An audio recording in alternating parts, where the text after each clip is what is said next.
প্রসঙ্গ যেহেতু আসলো, সেখানে সেনাবাহিনীকে আমরা গুলি করতে দেখলাম এবং আজকে দেখছিলাম যে আইন ও সালিশ কেন্দ্র বলছে যে তারা প্রাথমিক অনুসন্ধান করে বলছে যে সহিংসতার এই ঘটনায় গুরুতর মানবাধিকার লঙ্ঘন হয়েছে।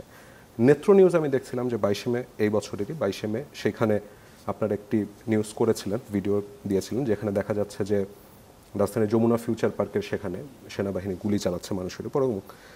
আপনি আপনার একটি স্ট্যাটাসে লিখেছেন যে general Waker must answer for this one. এবং আমরা 31 জানুয়ারিতে দেখলাম যে একজন যুবদল নেতার মৃত্যু হয়েছে, যার পরবর্তীতে তার পরের দিনে আপনি লিখেছিলেন যে নাগরিকদের খুন না করে যেই আর্মি রাস্তায় লোকালয়ে থাকতে পারে না সেই আর্মিকে রাস্তায় লোকালয়ে রাখার দরকার নেই, আর্মিকে ব্যারাকে ফিরিয়ে নিন এবং দ্রুত ইলেকশনের তারিখ ঘোষণা করুন। গণ অভ্যুত্থানের ওই সময়টাতে এবং গণ অভ্যুত্থানের পরবর্তী সময়টাতে বাংলাদেশ সেনাবাহিনীর ভূমিকা আপনি কিভাবে দেখেছেন এবং আপনি এখনও মনে করছেন নাকি যে সেনাবাহিনীকে ব্যারাকে ফিরিয়ে নেওয়াটা উচিত? এখন তো তাদের ম্যাজিস্ট্রেসি পাওয়ার রয়েছে, আইন শৃঙ্খলা পরিস্থিতিটাও বেশ নাজুক। প্রথম কথা হলো যে আমার বলার দরকার নেই, বাংলাদেশ সেনাবাহিনীও লোকালয়ে থাকতে চায় না। মানে বাংলাদেশ সেনাবাহিনী এইভাবে দীর্ঘ সময় ধরে লোকালয়ে থাকতে চায় না বলেই বাংলাদেশ সেনাবাহিনীর যে প্রধান, সে তার দরবারে বলতেছে যে ইলেকশন করতে হবে। বাই দ্য ওয়ে, ওয়াকারের যে খুব একটা বক্তব্য নিয়ে খুব মানে হাউকাউ হলো না কয়েকদিন আগে, যে ইলেকশন চাইছিল তার দরবারে কথা বলার সময়। হ্যাঁ, এটা আর্মির মধ্যে একটা ডেমোক্রেটিক ফোরাম বলি আমি এটাকে, যে ওই দরবার যেটা, এটা বিজিবিরও আছে, আর্মিরও আছে, সবারই একটা দরবার হয়। তো দরবারে সৈনিকরা, অফিসাররা প্রশ্ন করে, তাদের পয়েন্ট বলে, ও তারা এটাকে বলে পয়েন্ট। হ্যাঁ, আপনার পয়েন্ট বলেন, আপনার পয়েন্ট বলেন, এইভাবে বলে। তো পয়েন্টে আবার কেউ সেন্সর করে না, যা তার মাথায় আছে মোটামুটি সবই বলে।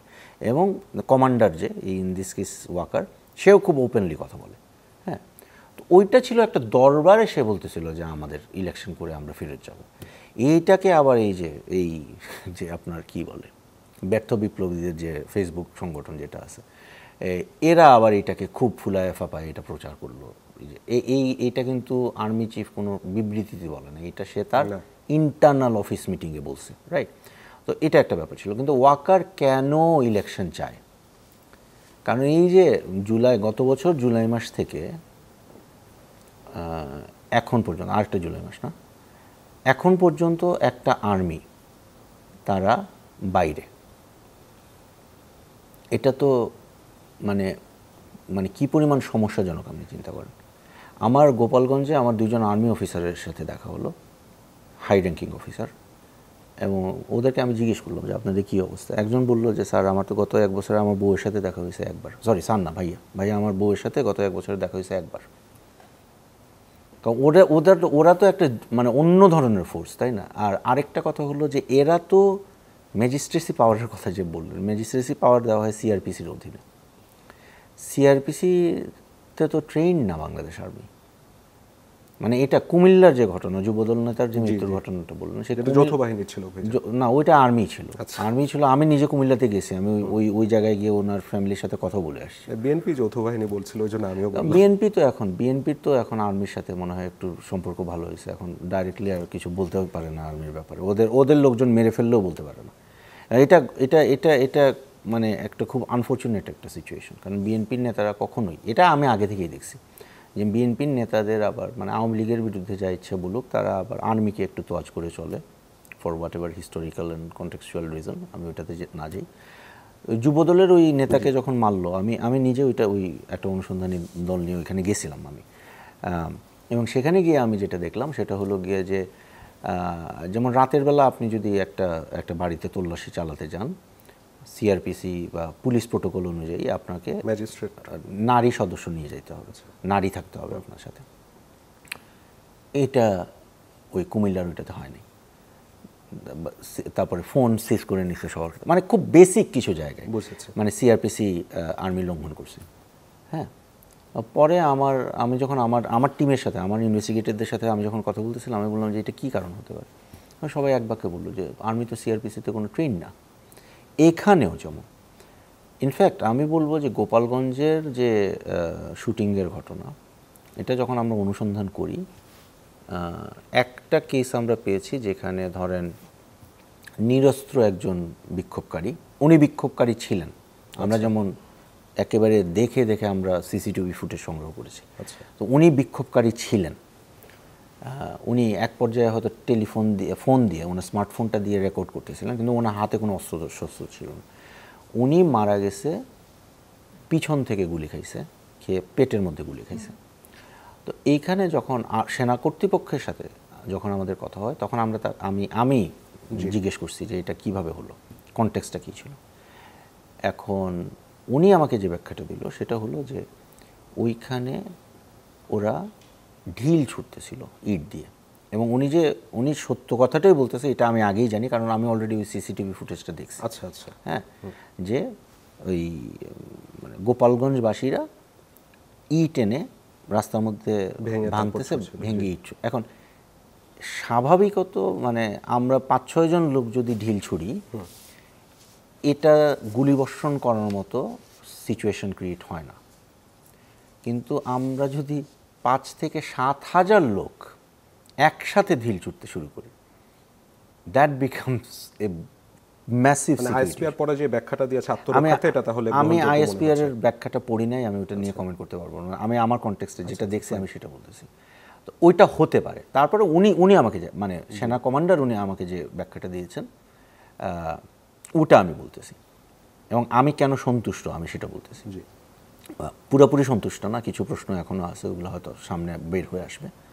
তো ওনার কথা ছিল যে দেখেন উনি বলল যে উনি প্রায় 90 rounds training blank shot fire করাইছে, 90 রাউন্ডস, হ্যাঁ ব্ল্যাঙ্ক শটস।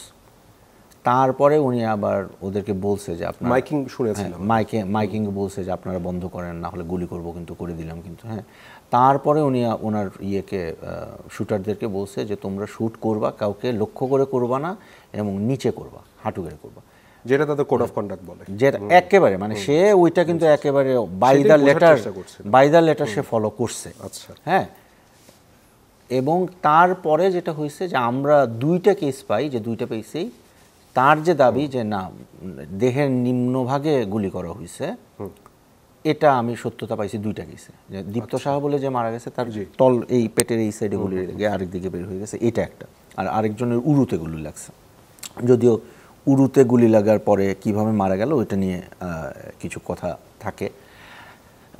যেটা আমি বলতেছি এর পরেও তো এটা তো মানুষ, 2টা মানুষ তো মারা গেছে, এবং এটা তো সেনাবাহিনী গত জুলাই মাস থেকে বা অভ্যুত্থানের আগস্টের পর থেকে সেনাবাহিনীর সবচেয়ে চ্যালেঞ্জিং অ্যাসাইনমেন্টটা হলো গোপালগঞ্জ। সবচেয়ে চ্যালেঞ্জিং অ্যাসাইনমেন্টটা হলো গোপালগঞ্জ, এবং তারা এতদিন ধরে চেষ্টা চরিত্র করে যতটুকু ইমপ্রুভ করতে পারছিল, এই এক এনসিপির সমাবেশ, এক মুজিববাদ মুর্দাবাদ বলে কিছু পারফর্মারের মানে গা গরম করা পারফরমেন্সের শখ, এটা পূরণ করতে গিয়া আমি ওইখানকার সেনা কমান্ডারদেরকে আমি জিজ্ঞেস করছি যে আচ্ছা আপনারা এই অবস্থা হলে আপনারা গোপালগঞ্জে ইলেকশন করবেন কীভাবে, ওইখানে নাকি 3টা সিট। হ্যাঁ, তো উনি আমাকে বলল যে ভাইয়া আপনি আমাকে ইলেকশনের কথা বলতেছেন, আমি তো 5 দিন করে হিসাব করি, মানে আজকে 5, পরে 10, পরে 15, আমি ওইভাবে হিসাব করে টিকে আছি, ইলেকশনের কথা তো আমি বলতেই পারবো না। এই যে হটকারিতা, এটাও সেনাবাহিনীকে ডিল করতে হচ্ছে। তবে হ্যাঁ, সেনাবাহিনীর দোষ নাই এটা তো আমি বলবো না। এখন পর্যন্ত ওই যে আপনি যমুনা ফিউচার পার্কের কথা বললেন, এখন পর্যন্ত ওই যে কমান্ডার যে কারোর সাথে আপনারা যোগাযোগ করতে পারেননি না, আমরা তো তাদেরকে রাইট অফ রিপ্লাই দিয়েছি, এবং তাদের বিরুদ্ধে কোনো মানে ব্যবস্থা নেওয়া হয়েছে কিনা, এটা তো general Waker has ultimate superior common responsibility here. আমরা এখনো শুনি নাই কেন। বাট এই যে আয়নাঘর বা র্যাবের টিএফআই এগুলোতে তো যে সমস্ত সেনা অফিসার জড়িত ছিল, এরা কারা, এদের ব্যাপারে ওয়াকার সাহেব তো এতদিনে একটা তদন্ত করে ফেলার কথা, ওইটা কোথায়? এবং এখন পর্যন্ত কিছু অফিসার আছে যারা আমরা জানি যে তারা ওতপ্রোতভাবে জড়িত ছিল হিউম্যান রাইটস অ্যাবিউজের সাথে,